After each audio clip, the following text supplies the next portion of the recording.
What's your advice for handling wedding invitations from family that you know are contracting an invalid marriage? Can you attend an invalid wedding? Yeah, no, obviously this one is a tough one because you want to be able to maintain a bridge with yourself and that person. But in the same respect, okay, am I going to be there as a witness to say, because your very presence there is announcing to everybody, I'm good with this. I'm okay with this. And so what I would try to do is to try to strike a compromise of like, I love you and I love Sally or whatever. But, as a Catholic, I believe that this would not be a valid sacramental marriage. Now, this being said, you could go to the wedding of two Buddhists. You could go to the wedding of two evangelical Christians who are entering into a valid sacramental union by virtue of the fact that they're both baptized. But if you know, no, we're talking about a marriage that's supposed to be sacramentally valid between a Catholic and whatever, but for whatever reasons where it's a same-sex relationship or this person is already in a marriage that has not been annulled or whatever, and this is not going to be a valid marriage, then I think you have an obligation in love to kind of express that to the person of why you regret to inform them that you won't be able to be present during the ceremony, but you'd be happy to join them for the reception or something like that. So you could be present as a witness of love to encourage them as human beings, but you don't feel comfortable standing there as a witness to something that you don't believe is a sacramental bond. Now, obviously, this could go over any number of ways. This could incinerate the relationship. Like, well, if you're not going to do this, you're some judgmental, pharisaical bigot, and I never want to talk to you for the rest of my life. Could go that way.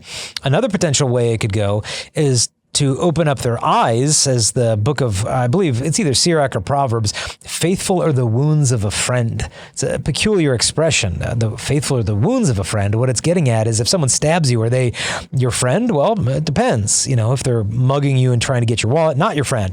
If it's a physician and he's creating an incision to take out a tumor, that cut is a faithful wound. It's coming out of love. And so authentic friendship is be willing to wound the beloved if it's a healing blow, so to speak. And so it's not a sign that you don't love them, that you're drawing a firm line in the sand. It's an expression of tough love. And so it'd be a difficult thing to do, but sometimes there's only one person, perhaps, of all the wedding invites that ever went out that would actually call them out on this. And it could be you. And you could be the thing that triggers their conscience to realize, hey, maybe we need to go through the annulment process before we move forward with this. Or maybe I need to rethink how healthy this relationship is. Because let's say it's really bad. We don't need to get into details. And the thing ends up going south in a year or two. And then they look back and like, hey, there was one person who was kind of trying to dissuade me from moving in this direction. And there was that one uncle or, my brother-in-law or whatever it is.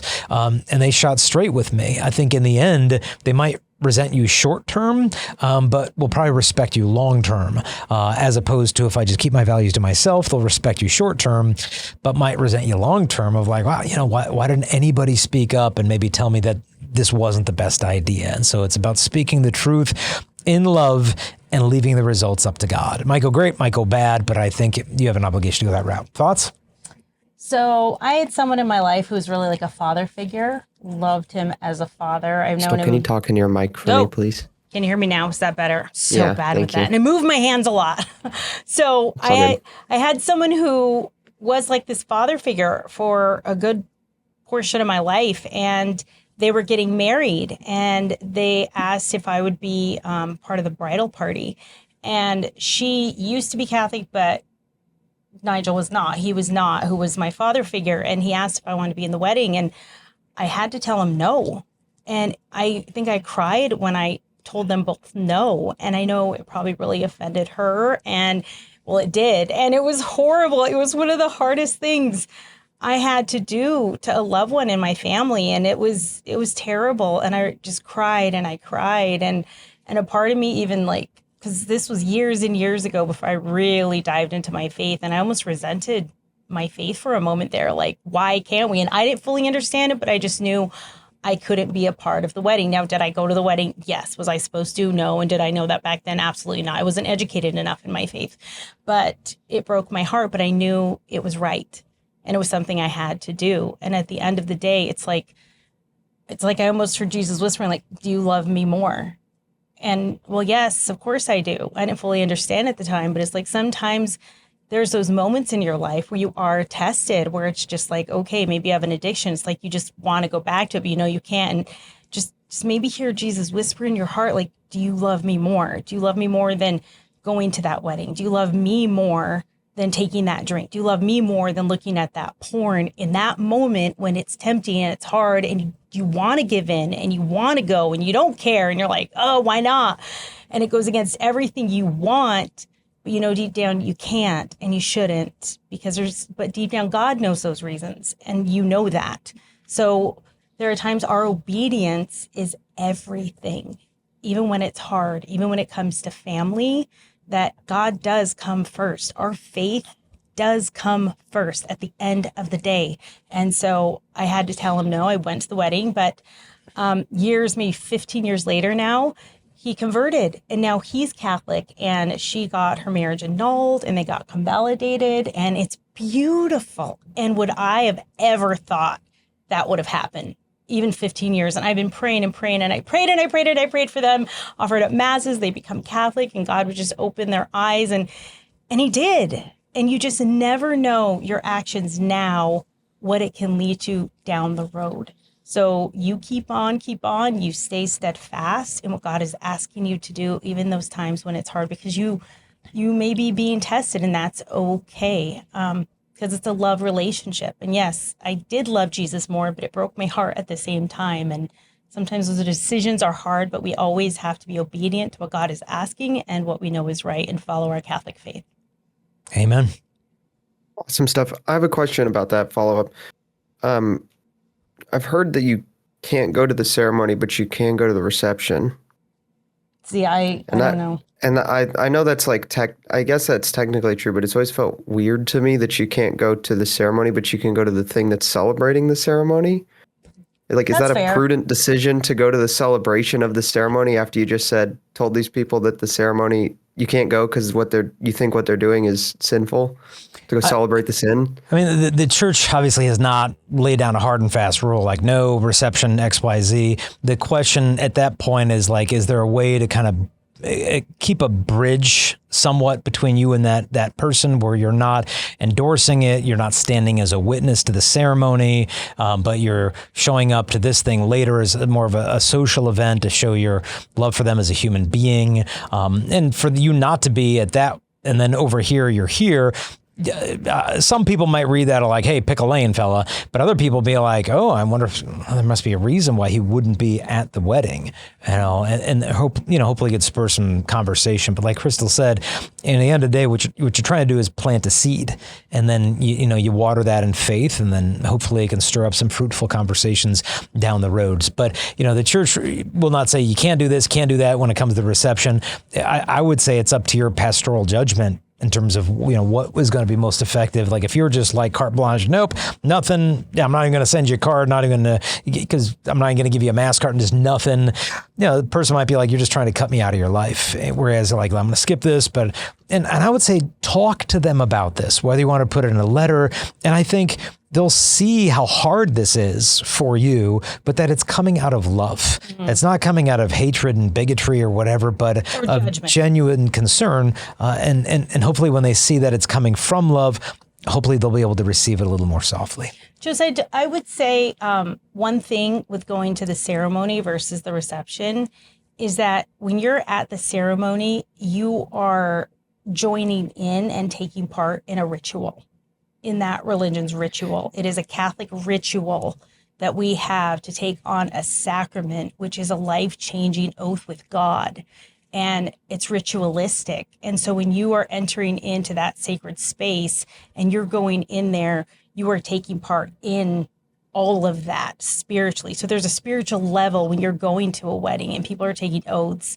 It's ritual. As to where you're going to a reception, well, it's a party, it's very different. It's a lot of times in a different place. So it's not entering that sanctuary, that holy of holies, that with God, it's going to a party and hanging out with people. Yeah, I having understand. cake, does that make sense? So at least I understand. That's how I'm just I trying to see feel it. out the edges of it. So if I can ask one more follow-up. Sure. Would your recommendation change for a naturally valid but sacramentally invalid wedding? and a wedding that is naturally invalid, i.e., what I'm really asking is Yes. if it's like a court justice of the peace same-sex wedding. Yep. Same-sex wedding? Yeah, if it's a justice, like, you see what I'm saying? He's I don't know making if a distinction naturally here. valid is the right Yeah. term. Yeah, Is that I the see term what I'm you're seeking? Yeah, no, I think what you're saying is, like, let's say you've got a man and a woman who neither of whom is Christian, wanting to be married by the justice of a peace, in a courthouse or beach or whatever. You could go to that marriage. It's a legally binding marriage, and it is in accord with the design of what God created marriage to be. A lifelong faithful union that's ordered towards procreation between one man and one woman. You could enter into that. Now, if it were a man marrying two women on the beach, then I would say, that's not what marriage is supposed to be. Or a man marrying a man on the beach. It's not what God instituted marriage to be. It's not that the church doesn't have the authority, why won't you do this? Well, the church doesn't have the authority to change sacraments. The church can't rewrite the very definition of marriage. And so I think that what you're pointing out is a helpful distinction, because for someone who already is Catholic and they're entering into something that is not a sacrament for a Catholic, to enter into one of these unions is not a valid marriage. If it's not a sacrament, it's a sacrilege. And so why would we participate in a sacrilege? Now, so for, like I said, two people not baptized, getting married by a justice of peace, that's still according to what God created marriage to be. So I don't see that as a sacrilege. But if you got a man marrying two women, or a man marrying a woman who's already married to somebody else, and the guy's Catholic, now we're entering into a sacrilegious thing. I think of when Saint Jean de Brebeuf was martyred by the Indians. One of the things they did to torture him was they baptized him in derision with boiling water. So they're mocking the sacrament of baptism while pouring boiling water over this priest. And so they're outright doing the inversion of a sacrament. A black mass is the inversion of a sacrament. Well, what's the inversion of the sacrament of marriage? It's we're taking Christ's love for the church and we're twisting it in some deliberate way, that it's not a reflection of Christ's love for the church. It's a perversion of that in one way or another, that it's not faithful or it's not monogamous, X, Y, Z. And so I would say if we're looking at an actual perversion of the sign of what marriage should be, that's not something that we should enter into a ritual and stand there as a witness. So that help? Pretty intense stuff. Hey, if you enjoyed that clip, I'd encourage you to please like, subscribe, share, comment. That helps show it to more people. And then also submit your question at the email live@chastity.com, or submit your question or call in through our Discord server so we can talk to you in person on our next show.